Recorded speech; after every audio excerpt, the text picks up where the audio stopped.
কিন্তু সরকার পোষিত ক্ষেত্রের কর্মচারীদের এখনো পর্যন্ত ভাবনা চিন্তা যা, সরকার দিতে চায়নি, আন্দোলনের চাপে পড়ে এই অংশকে ইনক্লুড করতে বাধ্য হয়েছেন।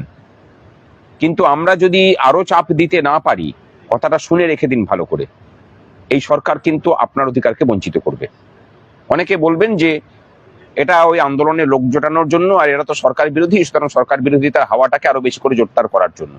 কারোর কাছে যদি আমি যে কথাগুলো বলছি তার উল্টো প্রমাণ থেকে থাকে, চ্যালেঞ্জ করছি, সেই প্রমাণ বের করুন, অথবা অর্থ দপ্তরকে বলুন যে যেভাবে দ্রুততার সাথে এই কাজগুলো করা হয়েছে সেই কাজগুলো সরকার পোষিত ক্ষেত্রের জন্য করতে।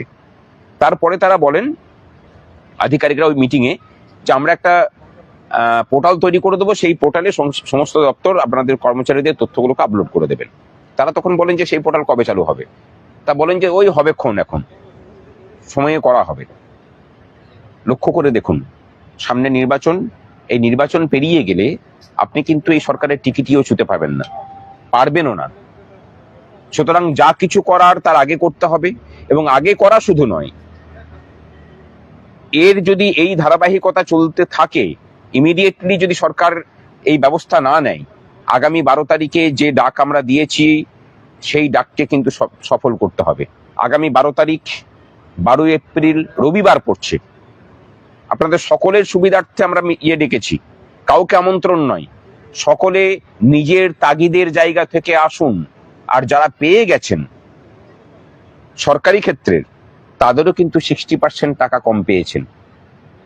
এই জায়গাটাতে আসছি, এই 60% টাকা কম পাওয়ার বিষয়টা রাজ্য সরকারের অর্থ দপ্তরকে ক্যাগ থেকে ধরা হয়েছিল। তারা হিসেব করেছেন, তারা বলেছেন আপনারা যে হিসেব দেখাচ্ছেন সেই হিসেব তো 60% কম। তখন বলা হয় যে আমরা একটা তৃতীয় সংস্থাকে দিয়ে করিয়েছি, সুতরাং ওখানে আমরা জানি না তারা কিভাবে করেছেন। ক্যাগ তখন বলে যে সংস্থাকে দিয়ে পরে তো আপনারা কোডিং করিয়েছেন, তাদেরকে যেভাবে করতে বলবেন তারা সেভাবে কোড করে রেডি করে দেবে। দায়টা তো আপনাদের, আমাদেরকে বুঝিয়ে দিন যে কোন হিসেবে আপনারা করেছেন, কারণ আমরা দেখতে পাচ্ছি অ্যাকচুয়াল যা হিসেব হওয়ার কথা তার থেকে 60% কম হিসেব করে আপনারা পাঠিয়েছেন। তখন অর্থ দপ্তরের আমার ফেসবুক পোস্টে দেখবেন যে দুই মহান ব্যক্তির নাম করেছি, আসল মাথা তো কালীঘাটে বসে আছেন, এইচ.কে দ্বিবেদী এবং পবন কাদিয়ান। এই দুজন মুখ্য মাথা এই ষড়যন্ত্রটা করে চলেছে। এই আপনার 60% কাটা, সরকার পোষিত ক্ষেত্রের কর্মচারীদেরকে বঞ্চিত রাখা, এই সমস্ত কাজগুলো এদের মস্তিষ্ক প্রসূত। আমরা এই সবগুলোর বিরুদ্ধে আইনি লড়াইয়ের যা যা প্রস্তুতি প্রয়োজন একদম কংক্রিট স্টেপ আমরা নিচ্ছি, বিশ্বাস করে রাখুন। 15 তারিখে শুনানি হবে, তার ধীরে ধীরে ধীরে ধীরে আমাদের সব কাজ দেখতে পাবেন। কিন্তু রাস্তার আন্দোলনটা তার আমরা কয়েকজন মিলে করতে পারি না। রাস্তার আন্দোলনে কিন্তু আপনাদের সকলের সহযোগিতা প্রয়োজন। কোন সংগঠন আছে না আছে, কারা ডাকছে, সব কিচ্ছু দেখবেন না, সকলে আসুন। না দিলে পরে ওই কালীঘাটের ওই ভবানীপুর থেকেই এই রাজ্যে আপদ বিদায় করার দায়িত্বটা রাজ্যের কর্মচারী মহলকে নিতে হবে। দরকার হলে ঘাঁটি গেড়ে ওখানে পড়ে থাকবো, তবু ওই আপদকে বিদায় করব, এই প্রতিজ্ঞা নিন। সুপ্রিম কোর্টের রায়কে পর্যন্ত এটা মান্যতা দেয় না। একটা মুহূর্ত এদেরকে থাকতে দেওয়ার কোনো জায়গা এই কর্মচারীদেরকে দিতে বারণ করবো। অনেকে বলবেন যে আমরা হয়তো কারোর হয়ে দালালি করছি। হ্যাঁ, ঠিক আছে, করছি। যারা বলছেন তাদের স্বার্থ রক্ষা করার জন্য আমরা কাজটা করছি। 12 তারিখ 12 এপ্রিল হাজরা মোড়ে বেলা 12টার সময় মিছিল। সেই মিছিল হরিশ মুখার্জি স্ট্রিট হয়ে ঘুরে আবার হাজরা মোড়েই আসবে। লড়াইটা কিন্তু সকলের। পরিস্থিতি বুঝতে পারছেন, যে অবস্থার দিকে রাজ্যটা যাচ্ছে, এই লড়াইটা রাজ্যটাকে বাঁচানোর লড়াইও। প্রতিষ্ঠান বিরোধিতার প্রকৃত লড়াইটা যদি কেউ করছে,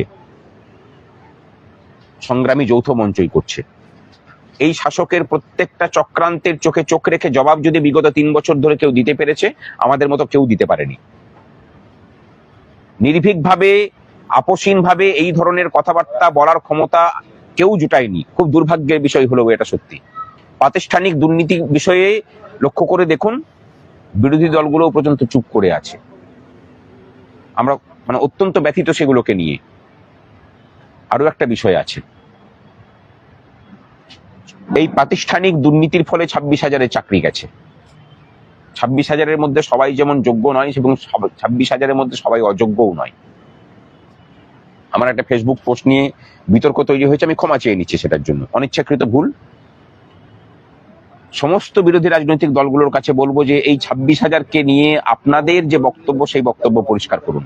ভোটের মুখে আমরা এটাও চাই, কালকের দিনে যদি এই সরকার পরিবর্তন হয়, আপনারা দায়িত্ব নিয়ে নতুন করে যোগ্যদের তালিকা তৈরি করে তাদেরকে বাঁচানোর প্রচেষ্টা করবেন কিনা আমাদের সেটাও জানার প্রয়োজন। এর মধ্যে যারা যোগ্য আছেন, সেই যোগ্যদের ভেসে যাওয়া আসলে বাংলার মেধার ভেসে যাওয়া। আপনাদের কাছে, সকলের কাছে কাতর প্রার্থনা, এই জায়গাটাকে আপনারা দেখুন আর লড়াইয়ে থাকুন।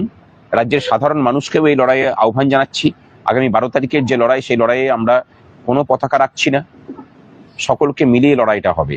আর গোটা রাজ্য জুড়ে পোস্টারিং, ব্যানার লাগানো এবং জায়গায় জায়গায় স্ট্রিট কর্নার করে এই সরকারের বিরুদ্ধে আকস্মিক কণ্ঠে আমাদের লড়াইটা ছড়িয়ে দেব। ভালো থাকবেন সকলে, সংগ্রামী যৌথ মঞ্চের পাশে থাকুন। এই আপদকে বিদায় করার জন্য আপনাদের সকলের ঐক্যবদ্ধ সমর্থন এবং লড়াই প্রয়োজন। ভালো থাকবেন।